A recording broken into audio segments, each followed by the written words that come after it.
Hi, I'm Sitsi Brandy, co-founder CEO of GitLab. I'm here with Darren Murph, head of remote of GitLab, and Sam Altman of Y Combinator fame. And we're going to talk about the CEO Shadow program. Sam, thanks so much for your interest. Yeah, thanks for talking to me. I have followed this from afar. It's something GitLab does for a while. I'm fascinated by it. Curious why other people don't do it and how it works. But I guess the first thing is how you decided to start this and why. Yeah, thanks. I was hiring for a chief of staff, and a chief of staff is a really tough title because it's used from anything from a glorified executive assistant all the way to almost a chief operating officer. So I was reading a bunch of literature, and it's the job family I spend the most time on ever. And one of the articles said, like, it's awesome to have a chief of staff because you train a person in all aspects of the company.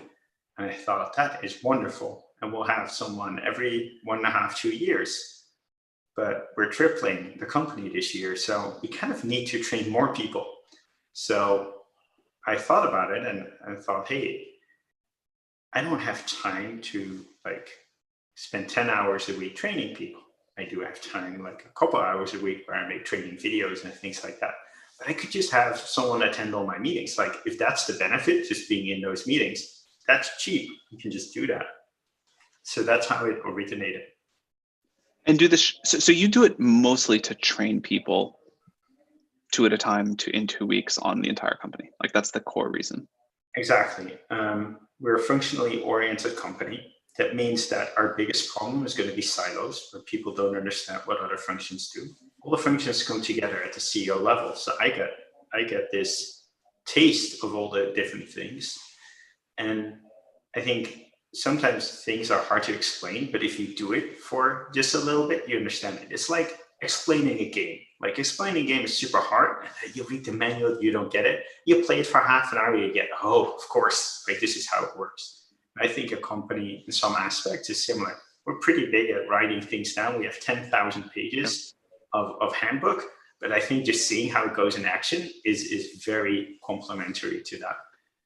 Do you spend time with the shadows during the program sort of explaining background information, why you did something, why you thought a certain way, or it really is just sort of learned by participation and observation? Less and less. I do try to make some time at Friday. Every Friday, a shadow is graduating, and I try to make time then. Sometimes during the program, we end up in a video call and I ask hey, any questions? And I try to elaborate. That's not the goal of the program. It's okay if you don't understand everything, and you can ask and you can dig, but sometimes, for example, people are like shadows and they start giving all kinds of extra context for the benefit of the shadows. Well, that's a waste of my time. Yep. Don't do that. You're already learning a ton, and it doesn't have to be 100%. That makes sense. Okay, that actually makes me more willing to try it. Do you? Don't spend any extra time on the shadows. That's yeah. It felt like somehow it was going to require some extra. So external people sometimes don't get it, so you have to say, yeah, they're in the call, but don't optimize for our conversation, not for them. Did you experiment with the right length of time for someone to get a sense of the company? And is 2 weeks is that the point of diminishing returns? We think so. It used to be 3 weeks because I thought the medical system was an inspiration. And it is see one, do one, teach one. And then we had this do one week in which they were the only shadow, and it didn't, we realized we could just not have that week and then always have 2 shadows, which would be more consistent. But also they reported it was too long, especially for people with families when it was still on site. And even now people are like 2 weeks is great. I recently asked hey, should it be shorter? Should it be a couple of days? But the first week they feel pretty overwhelmed. So it's kind of good to also have that kind of the graduation where you're like, hey, I'm starting to see things repeat and my head is above the water. Yeah. What are the limits on when you ask a shadow to not be in a meeting or leave the room? Yeah, so they attend about 80 to 90% of the meetings, and Darren was a shadow, feel free to chime in. if something is super sensitive, don't do it. And that's different things. People who like DM me like, hey, I have something to talk about in private. Okay, the shadow's not going to be on there. Performance management, especially in their function. So it depends a bit on my reports. Yeah. Some reports, it's all performance management. Some reports, it's like if the shadows are in the same function. And some reports, it's like, look, it's just, they discuss everything with the shadows. Like, for example, engineering is like that. Engineers like, look, performance management, we do it very diligently and we have nothing to hide. But there's something to be said. At GitLab, we always also say like negative feedback is one-to-one, like don't do it in a big group. Yes. So I think that's the most sensitive. And sometimes there's things for like legal reasons. It has to be attorney-client privileged, things like that. But for example, they attend our board meetings. They attend me giving my reports feedback. They attend a lot of sensitive things. Darren, anything you want to add? Yes, Sam. What made this easy is that GitLab already documents what is not public. So going into the program, it's already documented. And when I was asked to leave, which was very rarely, it was obvious. And it also mapped back to what we say falls into that one-on-one only bucket. So there's not really a mystery there. So it's useful to write that down in advance and then reinforce that in the shadow. Yeah, and it should be very casual. Like it's by shadows and then they drop in seconds and don't make a big drama. Don't start explaining why they can't attend or something. You don't owe them.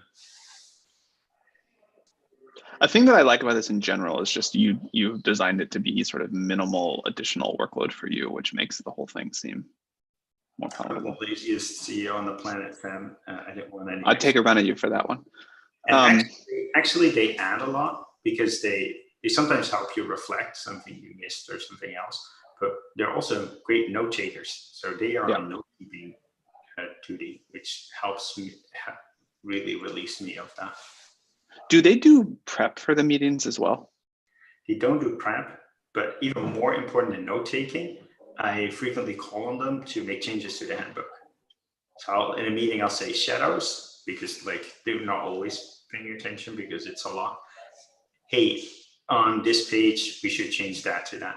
And then they do that. Or I just hit the record button. I'm like shadows, make sure this video gets added to the relevant page.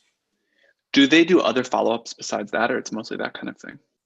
It's that kind of thing. And they've, some ambitious shadows now have a thing going where merge requests per shadow per week is a thing, and they compete on that. Huh. I like that. Does it ever get claustrophobic to have two people in the room with you all the time in every meeting? No, it's like it's professional meetings, right? It doesn't feel. I guess you really have done it in a way where you're not spending any extra cognitive load on this. Exactly. It's almost like sometimes you see like, I don't know, Jersey Shore or something like that. And you're like, how can you forget that there's a camera in front of you? But if there's a camera in front of you every day, you kind of forget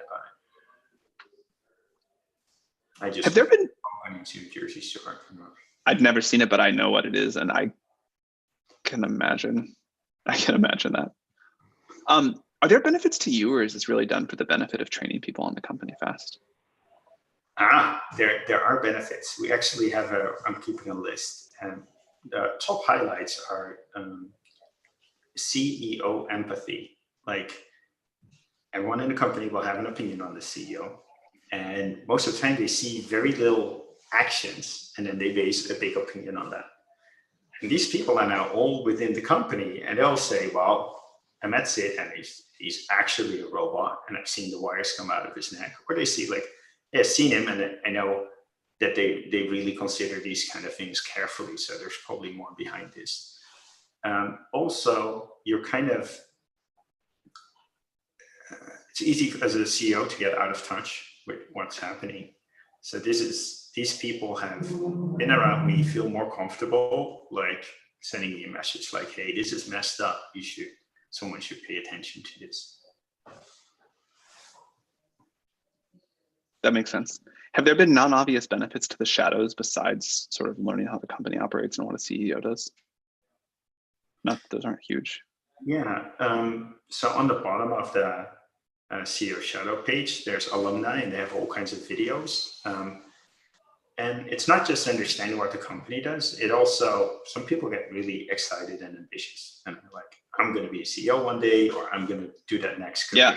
Things like that. Yeah, I read about that in some of, not the videos, but some of the write-ups that people had done, and I thought that was awesome. Yeah. Also, people like, I never want to become a CEO because it seems it seems pretty distracting. Do you have a sense of what proportion is both? Darren? I was going to say, I don't have the data to prove it, but I feel like as the network of Shadow alumni grow, when you've gone through that 2 weeks, it's much easier to assume positive intent on anything related to the company. Yeah. Because you get to see how some of the sausage is made in that 2 weeks. So you can reverse engineer, oh, this probably happened, something similar to this happened for another announcement or another rollout. And the more of that percolates across the organization, you have these people in leadership positions, they're able to transcribe or translate that feeling to their teams. It's hard for me to put hard numbers on that, but I really see it as a fortification of assuming positive intent, because that executive team can't do everything in public all the time. Yeah. They're a busy team. And so just having people that are essentially champions for that and reminding people that there's a bigger picture is really powerful. Makes total sense. Thanks, Darren. And like our credit value, giving credit, assuming positive intent is like, that is the accumulation of all our values. And that's super hard. I sometimes fail at it, but it helps with that. And you were asking about like what people take away, Sam. A lot of people go back and say, hey, I'm taking some best practices, and sometimes around the values. For example, our iteration value is the toughest value at GitLab, and they see me kind of practice it, and they take some of that back. Why is that the top? It's a little bit of a tangent, but why is that the toughest value? Because you hire people who are ambitious, so they dream big, they have ambitious plans, and then you ask them to ship something that is so small scope that it is shameful, that it is really so much less than your big vision, that is very tough. Has anything gone wrong in a way that's surprising to you? Any warnings you'd give me? The most common problem is that people don't schedule their time off. They don't really take like vacation from their normal job. They think, oh, I'll just do both. I'm just in a bunch of meetings. I'll just slack on the side. And they get stressed out because it's too much work. So that's the most common failure mode. Like really. So you tell people you have to just clear everything else. You're not doing anything else during these 2 weeks. You gotta let your team know you're on vacation. We're not forbidding you from checking Slack or something like that, but make sure that the rest of the team treats you as on vacation instead of on call. Got it. That makes sense. Are there any changes to the program that you want to make that you haven't done yet? I'm proposing one on Monday, and it is to have CEOs of promising startups participate in the program. Oh, cool. That's super. Is there benefit to you to that, or is that just like helping the world to get better? Yeah, we think it will be great for awareness around GitLab and awareness around our best practices. In the recent time, we've helped the world with remote work. Yeah. Our handbook is probably like a company operating system, and the most for sure. So we'd love to see that get more reuse and be known for that. And we think it will also help our talent brand and help our product. That's very cool. Why do you think most CEOs don't do this, or is it something that people are just going to start doing? I think at GitLab, we're really good about confidentiality. Like we're the most intentionally transparent company in the world, but we're also really good at keeping our trap shut when something is confidential. And that is essential to this program. And we've never had a leak that we know of so far, which is remarkable considering how many people went through it and what they heard. That is remarkable. That's like that says something special about the company. Okay, well, I feel very inspired by this. I don't think I have any more questions, but Cool. this seems like one of those innovations that is going to be a big deal for, and I know GitLab's had more than their fair share of those, but Let's hope so.